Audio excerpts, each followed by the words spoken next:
The 2003 to 2005 Honda Accords have a maintenance required check bulb that sometimes lights up on the dashboard. Sometimes it blinks, sometimes it stays on steady. In this video I'll show you how to reset it.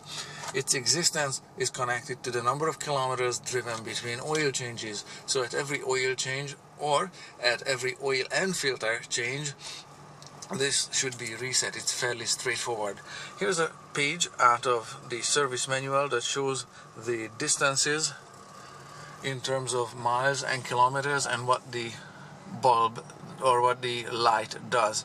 There you can see in miles and kilometers.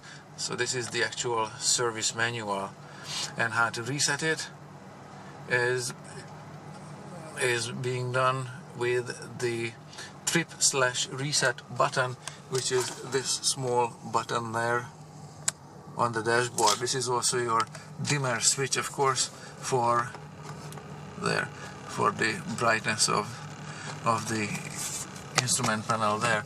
So let me put you on the tripod, and this is the positions 1, 2 and 3 that the manual has in mind. You can see right now vehicle is running in position 2.